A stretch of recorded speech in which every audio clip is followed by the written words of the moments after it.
Olá, tudo bom com você? Eu sou Roberta Rocha e hoje eu tô aqui para contar mais um relato sobrenatural.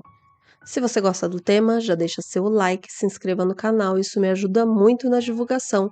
E se tem um relato que gostaria de estar compartilhando, envia para o e-mail que vai estar aqui na descrição. Bora lá pro relato?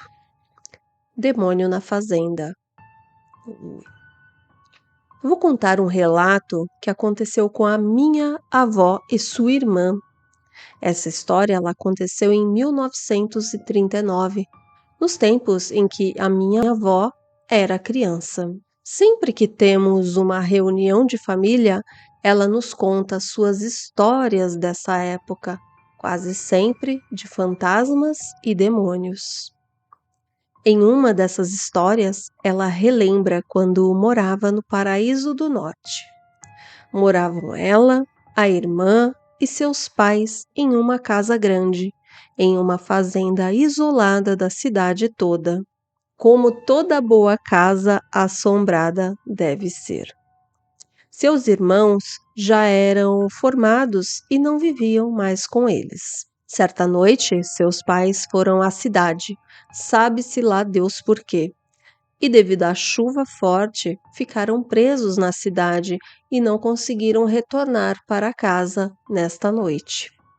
Então ficaram as duas sozinhas em casa, ambas em torno de seus 12 anos de idade.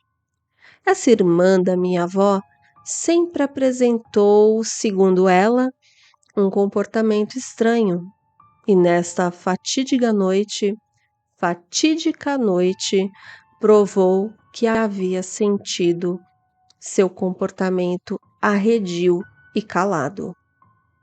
Chuva forte, relâmpagos, seguidos de trovões, sons estranhos vindos de fora. De repente, a chuva para. Silêncio total. Dizem que esta é a hora que o demônio ronda. Nenhum som audível.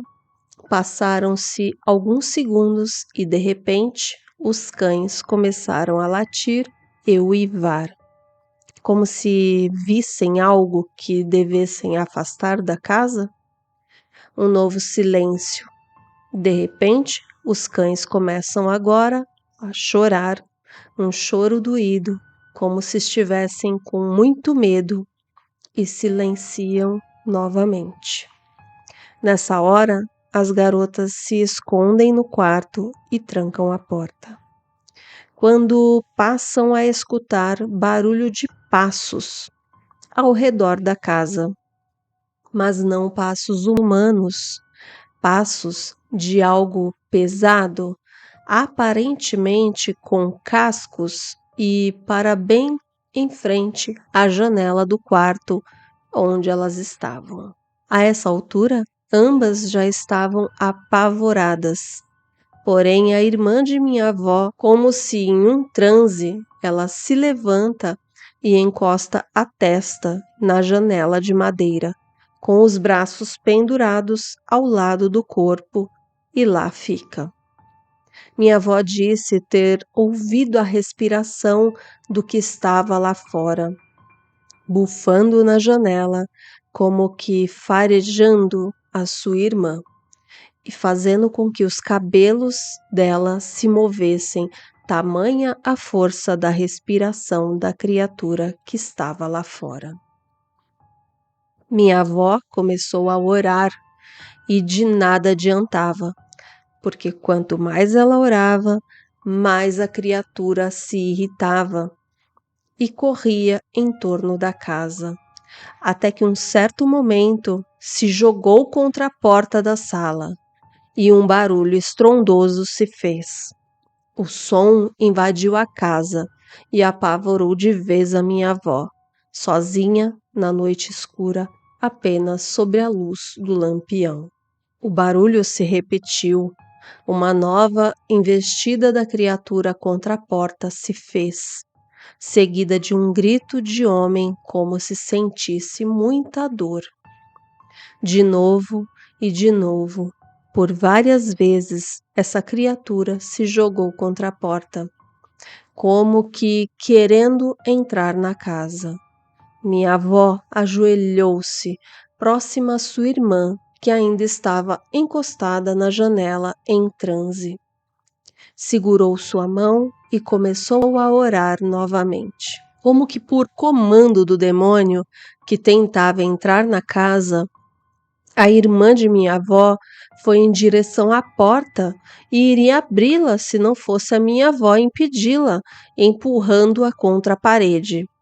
Mesmo assim, ela ainda se levantou e seguiu novamente para a porta, como se o demônio que rondava a casa estivesse dando forças para ela.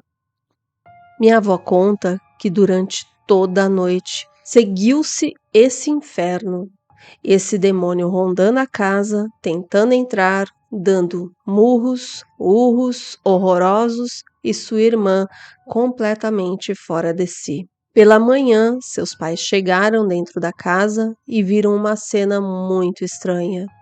Uma de suas filhas completamente fora de si, catatônica, e a outra aterrorizada. Minha avó conta a eles toda a história, mas, por acaso do destino, uma de suas tias era de um centro, frequentadora e médium. Sua mãe pediu a ela então que livrasse a sua casa desse demônio que atormentava as duas na noite anterior.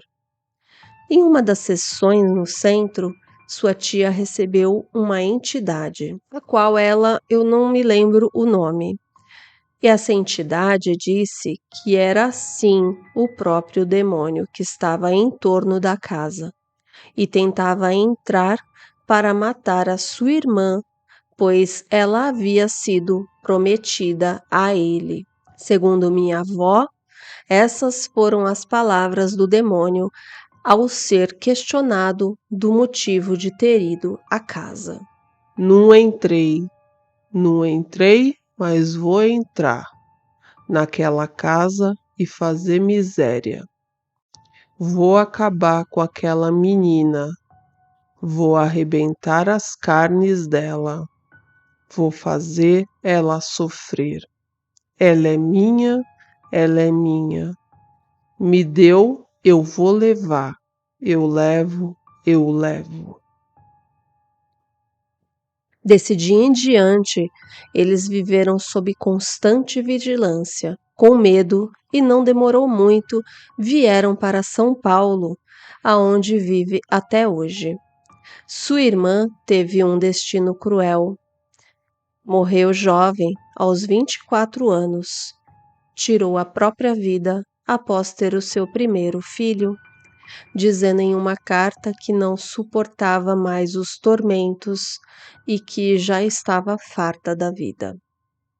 Minha avó afirma que antes desse fato, pelo menos uns 2 anos antes, um dos seus irmãos mais velhos ficou muito rico da noite para o dia.